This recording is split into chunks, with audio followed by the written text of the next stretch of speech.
What are your opinions on invited players not participating in drills or measurements and only going for the interviews? Send them home. I Yeah. agree. I mean, the combine's the combine. Like, why accept the invite if you're just going to do that? Just stay home. But Yeah, I there's think guys. Waste of time.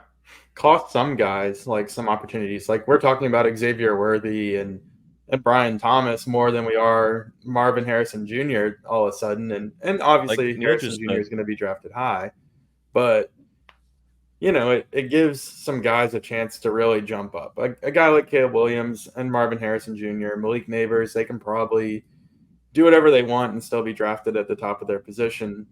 But there's a lot of money to be made in picks number 10 through 20, and guys that we're going to get picked 30 through 40 have a chance to really make life-changing money and move into the Lab top McConley. 15. I mean, he's Yeah, getting exactly. talked about a first round pick now. I said his name right, Tyler. Yeah, good job.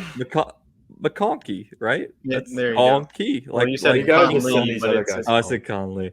McConkey. I need. Like, we'll get there, folks. Don't worry. But the I kind of lost my train of thought there.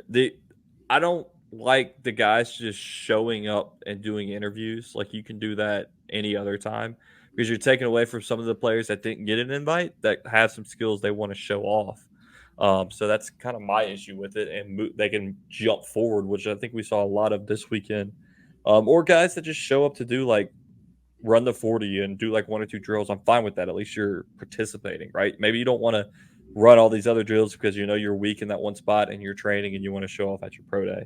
I mean, bias. At the very least, get measured. Like we don't know how tall Caleb Williams is. Yeah. Here's what people don't understand when it comes to combines in general. I mean, this is for all sports. Most teams go in at this point and they know what they want. I mean, they know what they're looking for, and they know who they want to evaluate. I mean, it's like going to a horse race and picking a horse because you know that horse is far more physically apt to win a race than somebody else than another horse. But like they know who they want to go after. They just want to see them in action and just see where they stack up against some of the other talent within the combine or within their position. So I think that for the guys at the top of the draft to not be there, number one, it hurts the other people's draft stock because you can't go and see so and so's time up against Marvin Harrison's time at the combine because Marvin Harrison decided not to run at the combine or decided not so it takes away from some of that competitiveness when it comes to drafting guys and seeing how they fit into a position. He's not over there taking reps or anything whatsoever. So it can do one of two things. It can really help a guy out who, is not regarded as a seen in the elite group of wide receivers, or it can hurt him because you can't see how he stacks up against an elite wide receiver. So I think there's two sides to that when you see that, regardless of what we think the first round is going to be. I think it's just going to be the same repetitive first round that we see every single year, where you see a couple of skill guys go early. Aside from that, you see a lot of offensive and defensive linemen go early. I wouldn't be surprised if Ladd McConkey doesn't get picked until the second round. I mean, there's no, he but I think he screams jumped. beast pick. I mean, there's like 10 really, really good receivers in this draft. So some of them will have to slip, but it's a good year to get a receiver. Yeah, I mean, I'd say teams are looking for certain, but that's what I'm saying. Teams are looking for certain things regardless of who you are.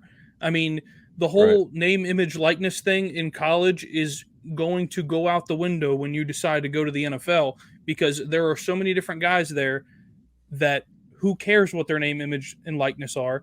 They're going to play at the NFL level. I mean, there are guys that didn't go to the combine to begin with, and they're now elite superstars of what we consider to be NFL players. So they're living in a world of illusions if they think that their name itself is going to get them a starting position or a top 10 draft pick out there when you don't compete at the combine. But then you got the other side of like how much does the combine really even matter? Like Sean McVay didn't even show up.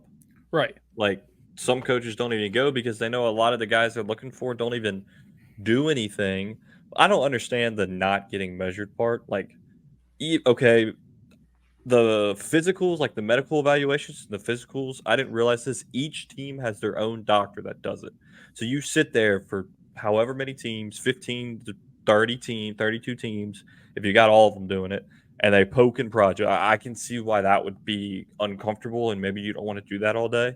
But the measurements, I mean, even if you do it in private for a certain team, it's going to get out. Like if you got small hands or, you're not exactly what they were thinking.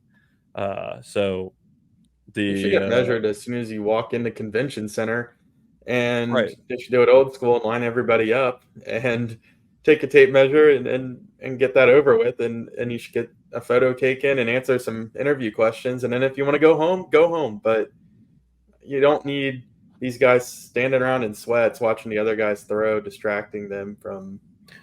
Well, We'll talk who about actually Joe wanna be Milton there. for a second. If you're Speaking gonna of throwing, if you're gonna get measured, then you have to do at least one drill in the combine. Like you can't just go and get measured and walk out the door. That's just But you can go and not get measured and walk out the door. well, yeah, you can that's what I'm just saying. show So- up and answer one question, say that I'm here because I'd like to meet with a few teams. That's it, and I'm not answering any other reporter questions. And the just medical team stuff, I interview. mean, they should just do like one NFL doctor, or Yeah. something.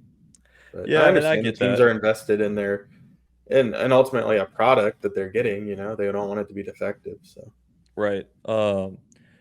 I said Joe Milton throwing a 72-yard bomb. Did y'all see that? I mean, that was pretty impressive, but we didn't see it a lot at Tennessee when he had a full-on rush. So that's another thing. The drills are cool, but it's not a game scenario, right? Like you don't have somebody rushing you. You got a wide open wide receiver running down the sideline. Like it's pretty easy to step back, but I guess I saw one. I didn't realize they did. They measured how fast they threw the football. That was interesting.